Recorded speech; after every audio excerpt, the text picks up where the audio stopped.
Assalamualaikum warahmatullahi wabarakatuh. Saya Widya Natania dengan NIM 220304041 dari kelas Rek A MBT 1 ingin menjelaskan secara singkat tentang pelajaran manajemen teknologi informasi. Baiklah, saya langsung menjelaskan tentang sistem telekomunikasi. Sistem telekomunikasi adalah sistem yang memungkinkan pertukaran antara informasi dan dua atau lebih pihak melalui jarak jauh. Sistem ini mencakup berbagai teknologi seperti telepon, radio, televisi, dan internet. Elemen dasar dari sistem telekomunikasi meliputi pemancar, media transisi, dan penerima. Lalu dua sisi sistem telekomunikasi. Yang pertama itu pengirim atau transmitter, merupakan sumber informasi yang mengirimkan data atau sinyal yang ke penerima. Dapat berupa perangkat seperti telepon, komputer, atau stasiun pemancar radio. Yang kedua itu penerima, bertugas menerima sinyal atau data yang dikirim oleh pengirim. Dapat berupa perangkat seperti telepon, komputer, atau stasiun penerima radio. Selanjutnya fungsi sistem telekomunikasi. Yang pertama itu transmisi data. Mengirimkan data dari satu titik ke titik lainnya, contohnya seperti mengirim email, panggilan telepon, atau siaran televisi. Yang kedua itu komunikasi, memungkinkan orang atau sistem untuk berkomunikasi secara real time atau terjadwal. Contohnya panggilan video, pesan instan, konferensi online. Yang ketiga distribusi informasi, menyebarkan informasi secara luas ke banyak penerima. Contoh siaran radio, televisi, atau pengumuman publik. Yang keempat itu kontrol dan pengendalian, mengontrol dan mengendalikan perangkat jarak jauh melalui sinyal telekomunikasi. Contohnya sistem pengawasan, kontrol lalu lintas udara. Lanjut itu ke media telekomunikasi. Pertama, media kabel tembaga tradisional digunakan untuk telepon dan jaringan komputer. Selanjutnya digunakan untuk transmisi data berkecepatan tinggi dengan kapasitas besar. Yang kedua itu media nirkabel. Gelombang radio digunakan untuk radio, televisi, dan komunikasi seluler. Selanjutnya mikrogelombang digunakan untuk transmisi data jarak jauh dan satelit. Selanjutnya inframerah, itu digunakan untuk komunikasi jarak pendek seperti remote control. Sistem telekomunikasi modern menggabungkan berbagai media dan teknologi untuk menyediakan layanan yang lebih efisien dan efektif. Lanjut itu pengertian internet. Internet itu merupakan jaringan global yang menghubungkan jutaan komputer dan perangkat lainnya di seluruh dunia. Ini memungkinkan pengguna untuk berbagi informasi dan berkomunikasi melalui berbagai layanan seperti email, web, dan media sosial. Internet menggunakan protokol TCP atau IP untuk mengirim dan menerima data. Selanjutnya fitur utama internet. Pertama itu akses global. Siapapun dengan perangkat yang terhubung dapat mengakses internet dari mana saja. Yang kedua beragam layanan, meliputi web browsing, email, media sosial, streaming video, dan banyak lagi. Selanjutnya interkonektivitas, menghubungkan jaringan yang berbeda dari seluruh dunia, memungkinkan pertukaran data secara global.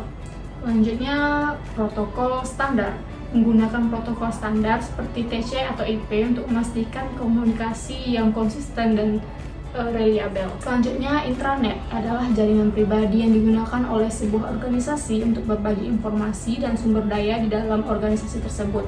Internet menggunakan teknologi internet protokol TC atau IP, tetapi terbatas pada pengguna internal organisasi. Itu fitur utama internet itu yang pertama ada keamanan tinggi, hanya dapat diakses oleh pengguna yang diizinkan dalam organisasi. Yang kedua, konten terkendali, informasi yang dibagikan kontrol oleh organisasi sehingga lebih terstruktur dan relevan untuk kebutuhan internal. Selanjutnya, efisiensi operasional, memungkinkan komunikasi yang cepat dan efisien serta akses yang mudah ke data dan aplikasi.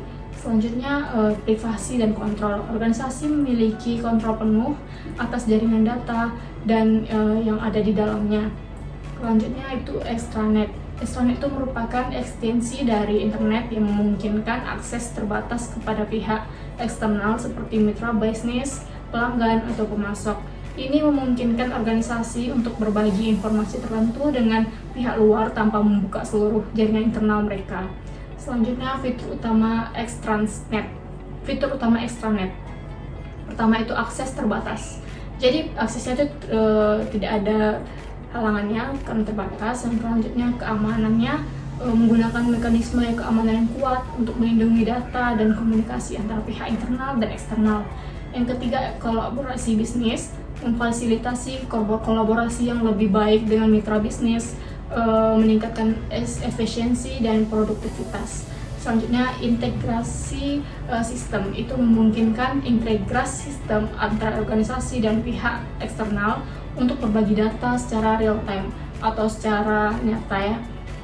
Dengan memahami perbedaan antara internet, intranet, dan extranet, organisasi dapat mengelola informasi dan komunikasi mereka secara lebih efektif sesuai dengan kebutuhan dan tujuan mereka. Masuk ke karakteristik sistem informasi fungsional.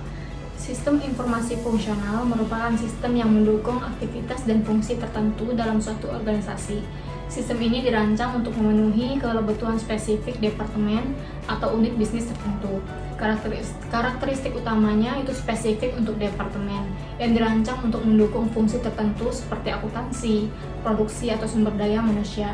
Yang kedua, terfokus pada efisiensi, meningkatkan efisiensi dan produktivitas dalam fungsi tertentu dengan otomatisasi proses dan pengelolaan data.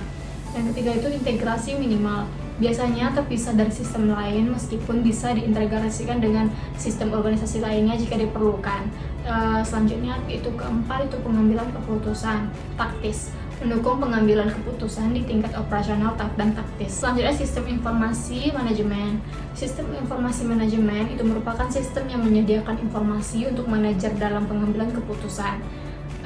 Itu mengumpulkan, memproses, menyediakan data dari berbagai sumber untuk membantu manajemen dalam perencanaan, pengendalian, dan pengambilan keputusan. Karakteristik utamanya informasi terkonsolidasi, mengumpulkan data dari berbagai departemen dan fungsi untuk memberikan pandangan holistik.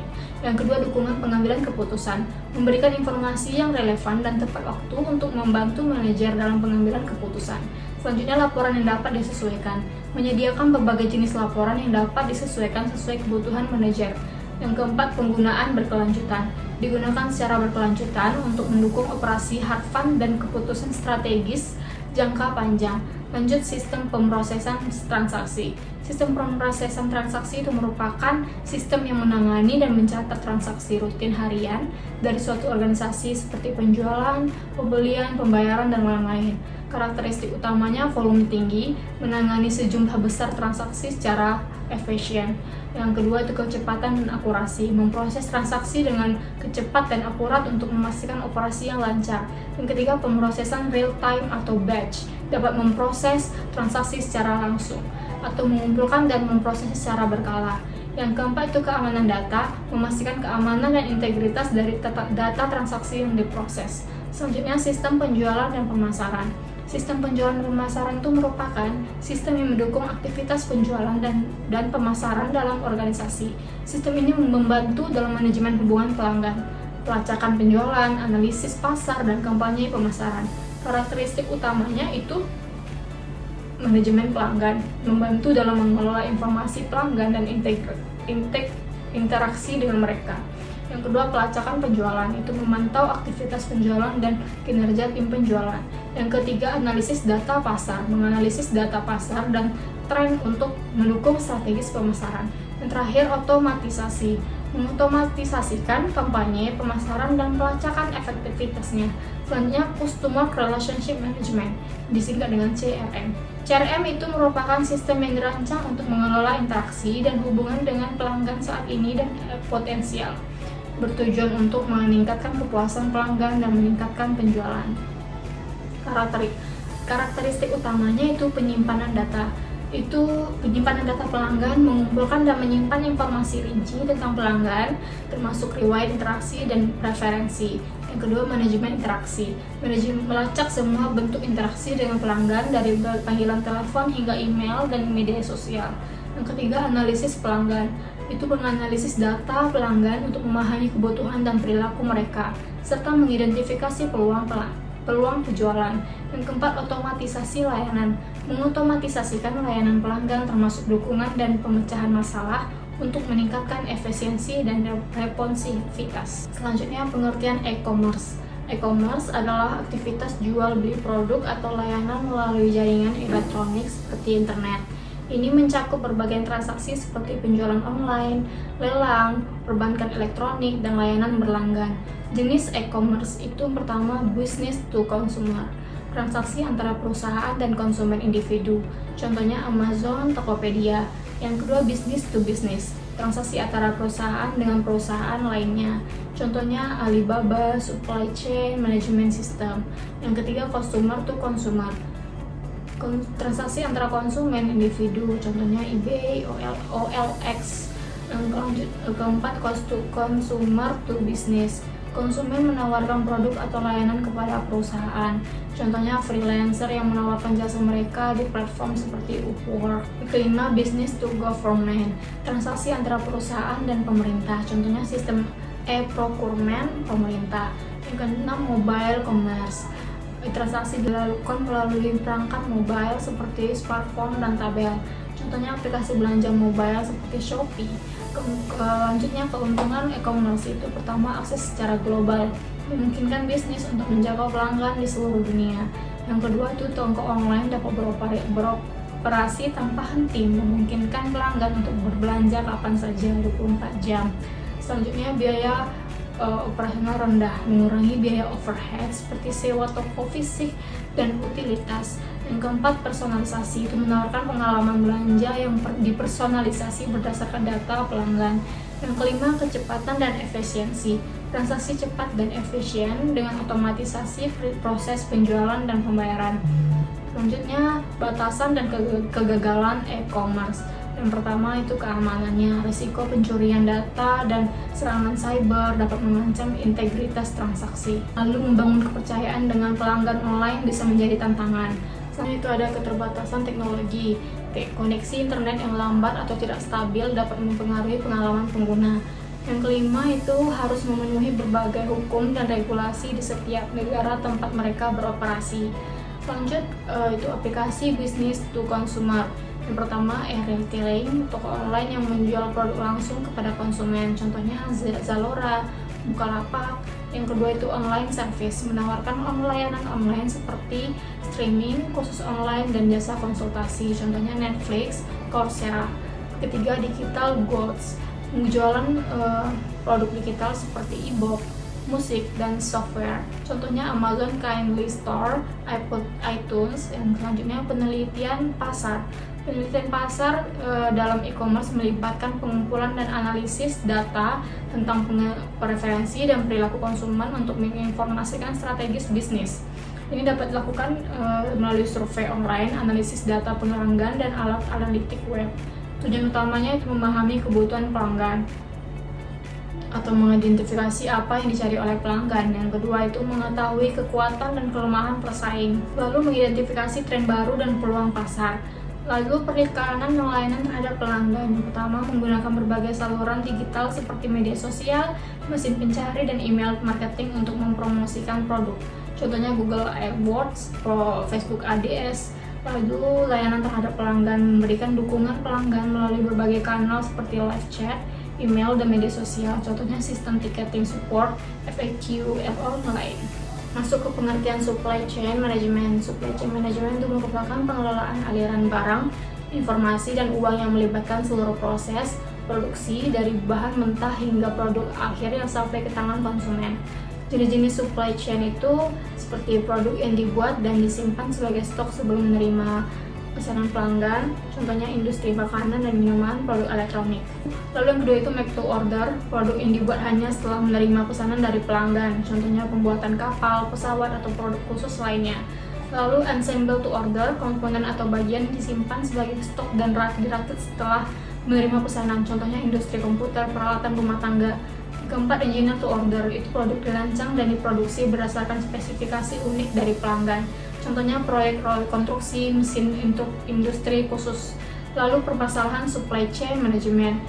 Pertama itu kurangnya koordinasi antara berbagai bagian rantai pasokan dapat menyebabkan penundaan, kekurangan, atau kelebihan persediaan. Masuk ke artificial intelligence atau AI.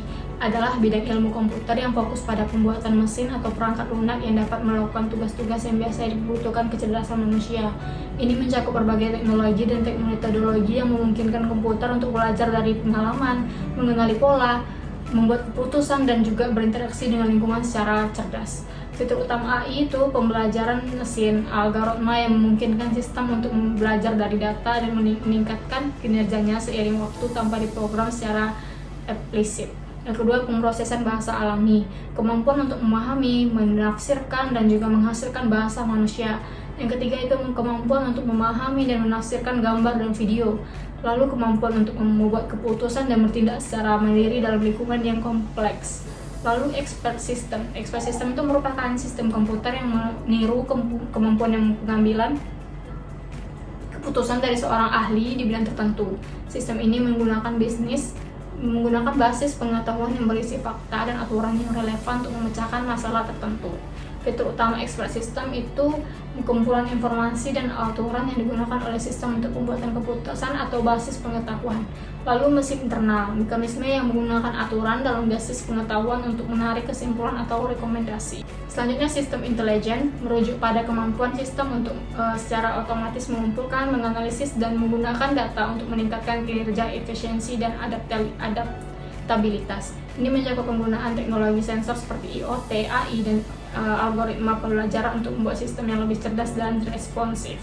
Figur utama sistem intelligence itu pengumpulan data real time, kemampuan untuk mengumpulkan data secara terus-menerus dari berbagai sumber, lalu menggunakan analitik lanjutan untuk memahami pola, tren, dan anomali dalam data.